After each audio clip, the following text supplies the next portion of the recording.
Hey, welcome back to the Crochet Crowd as well as my friends over at Joann.com. This is week number 3 of our stitch along with our friends over at Joann.com.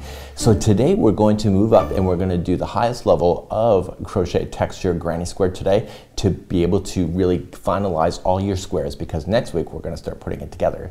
So without further ado, let's go down to the studio. Let's get started right now. Today we're moving on to week number 3 of making these beautiful granny squares that have the pop out flower. So before, what we were doing is that we were doing something flat and now something with a bit of pop in week number 2, and then finally in week number 3 we're really gonna go for the pop. So today we need to make 20 of these, and let's turn this over and look at the diagram next. So the diagram is on page number 2 and you can see that you can just follow it along. Now you're gonna be seeing red arrows, and red arrows are pointing to where you need to go. So you're going to notice that there is like little half moon shapes, and if you look at the side here you'll be able to tell what those are as we're working our way across. So this is gonna be 3-dimensional. It's gonna make the flower just pop right out, and you are going to probably have a lot of fun at the same time. So without further ado, let's grab your 5mm size H crochet hook and continue along with your Caron 1 pound. If you're not sure what the colors are, you can just refer to week number 1 and you can determine that from there.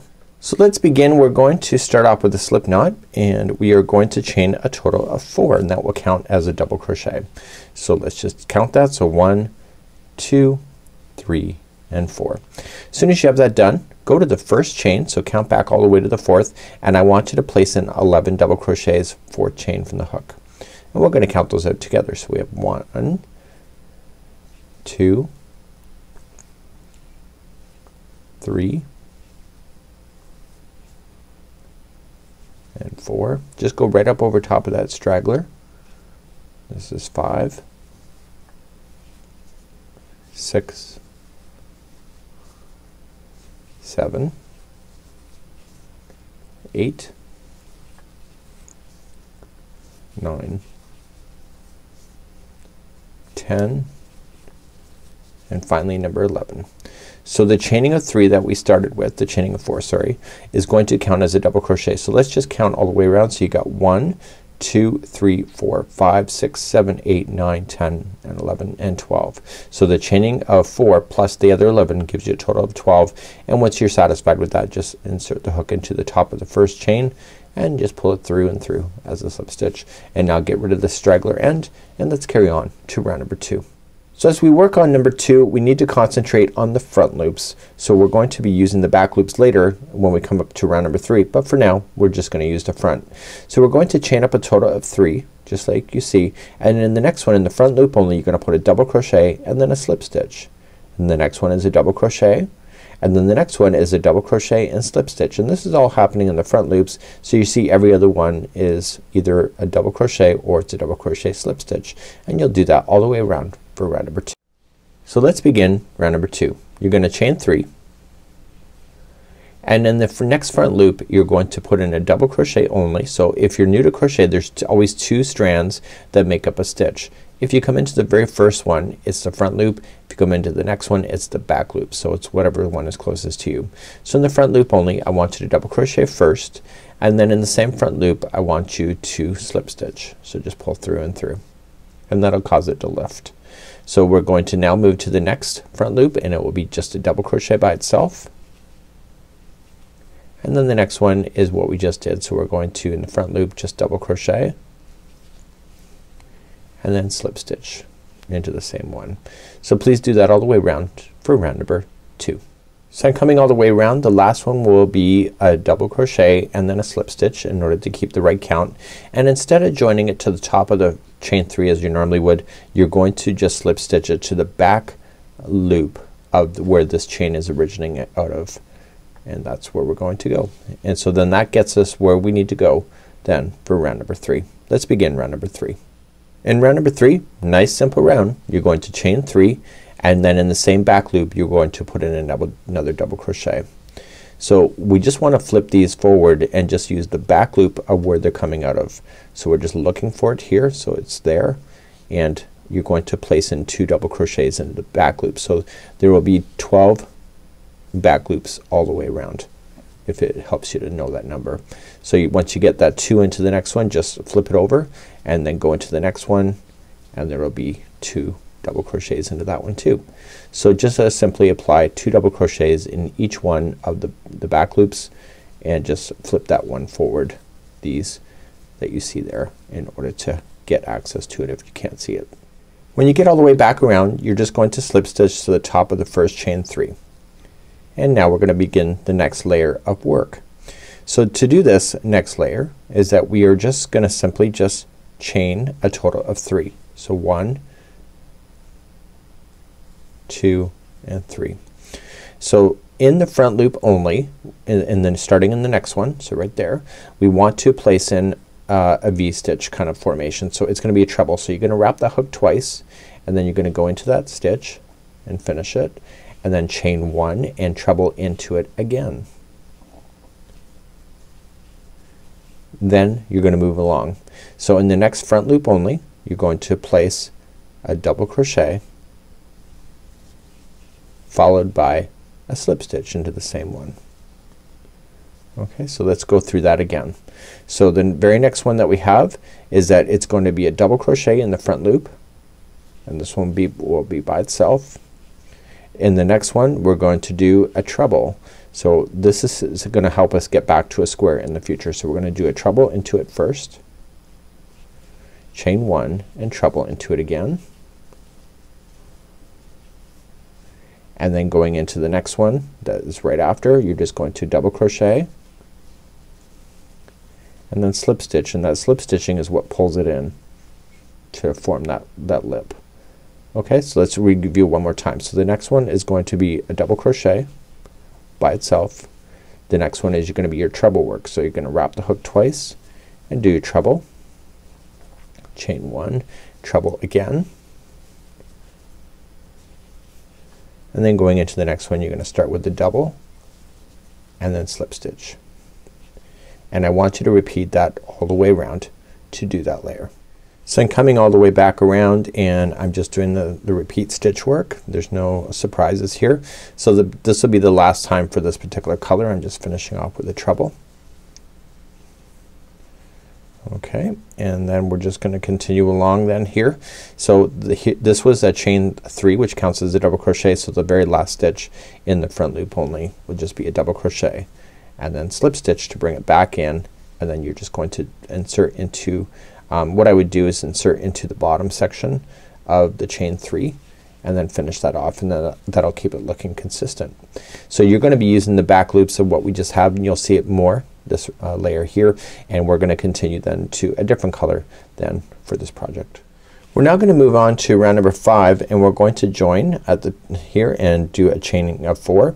The next one will be a treble, 2 doubles, treble, and then a corner. So the corner is, you just gotta watch what you're doing as far as like going in the back loops of this already existing, and what this will do is it'll put the granny square somewhat behind it so that it will cover in any of these spaces. So let's begin round number 5.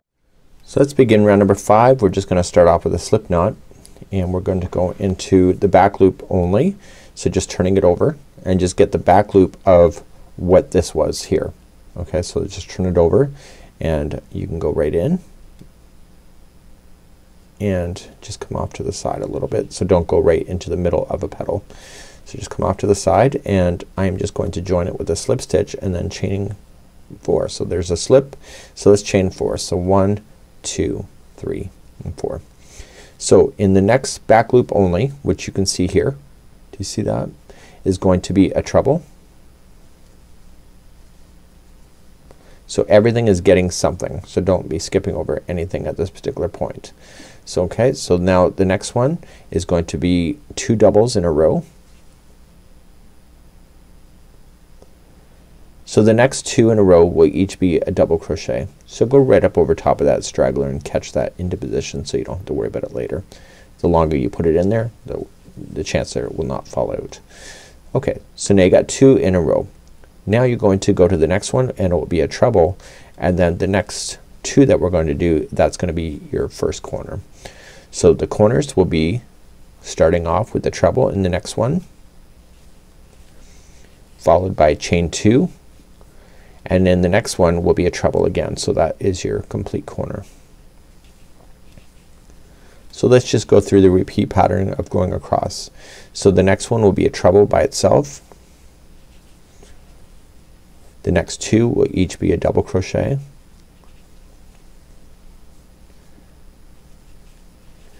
And then finally you're going to have one treble by itself.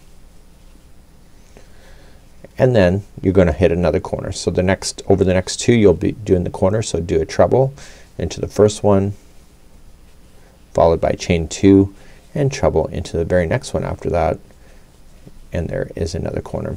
So what I want you to do is repeat that around, and you'll see this will fill in and then cause this to jump up, just how you see. When you finally come back around, you have to do that final corner, so you're just going to treble into your very last one that you have, and then chain two, and then you are going to join it then to the top of the first chain four. So you technically should have 6 stitches between each of the corners. See how there's 6 there? So you'll see that each and every time. So keep this yarn color on. You'll notice that it's gonna kind of buckle up on you. We need to settle it down then in round number 6, and let's get going. So let's begin round number 6. We're gonna chain up 3, counts as a double crochet, and we're gonna double crochet all the way around except for the corners. We're gonna add in a little bit of extra stuff. So each one of these stitches, so this one counts as this one, so we have not done the corner yet, and we're just gonna work our way and double crochet ourselves to the next corner, which is the chain 2 space. And in the chain 2 spaces we're gonna apply 2 double crochet, chain 2, 2 double crochet, and for those familiar with granny squares, you know that's almost a standard thing. So in this space here we're going to put in 2 double crochets first, 1 and 2, followed by chain 2, and then back into it again with 2 more. So we're immediately going to jump, and we're gonna fill in these 6 that you have. So we start with the first one, and you can count them if you wish. I don't. I'm just looking at it, and when I get to the corner I know what to do. I have 2 double crochet, chain 2, 2 double crochet, and that's exactly what's happening here. So this is gonna be the last time I use this color, and we're gonna do one more color for the border and then carry on. So do this idea all the way around for round number 6. So as you come all the way around you still have your final corner, so make sure that you fill it in with 2 double crochets first, followed by chain 2 and 2 double crochets once again. So now that's it for this color. We're just gonna introduce a third color here and just insert it into the top of the first chain 3, pull it close, and then let's get rid of this color. Then you'll notice that it's gonna still kind of buckling. It's going to settle down. You have to just put faith in it, and once it's attached to its neighbor also it's gonna really make this pop, and that's the whole point. Let's begin round number 7 for the final. So let's begin the final round here. I'm just adding yellow, and I was watching Bob Ross this morning, and there was like happy little accidents. There's no mistakes. There's happy little accidents because you always make do with the colors that you have. So let's begin. We're going to come to the top of the first chain 3, and we're going to insert in and attach with a slip stitch, and then begin chain 3. 1, 2, 3. So each one of these existing stitches are each going to be a double crochet, so you just have to just double crochet around, and then in the corner what do you think it's gonna be? If you thought 2 double crochet, chain 2, 2 double crochet, you're either a pattern reader or you already kind of looked ahead to be able to kind of get an idea of where we're gonna go. So you need to make a total of 20 of these squares in order for you to complete this particular afghan, and you can have really a lot of fun with the color. I want you to have fun with the color, and it's really quite awesome. So in the corners it's 2 double crochet, chain 2, 2 double crochet, and then we're gonna continue then around, and then that's it for today. And next week what we're going to start is that we're going to begin doing the attach as you go. So the next round around these we're going to be attaching to the neighbor, and as you build onto each other you're going to see that there's a diagram on how it goes together, but of course you can use your own creativity and come up with their own designs that make sense for your own creativity. So that's it for now, and I will see you at the end of this round, and we'll meet you there in just a moment. So as we come all the way around, the last corner needs to be filled in yet. It's 2 double crochet, followed by chain 2 and then 2 double crochet. But remember we never started off in the corner, so we just have to finish the final 2 stitches that are left. and then that's it for this color. So I need you to make, that's it for this particular square today. So I need you to make a total of 20 of these, and when we come back next week I'm going to show you how to attach these together, and it's a really kind of neat idea. It's something that I haven't really done or thought about, and this is like I've done Joanne As You Go, but I haven't done it in the way that they're suggesting. So of course for me I'm learning something new at the same time, which I love. So let's begin, and we'll see you again next week as we continue your journey for the stitch along with our friends over at Joanne. Thanks so much for joining me today. We'll get all this done, and next week we're gonna start putting our Afghan together with the Join As You Go technique. See you next week. Bye bye.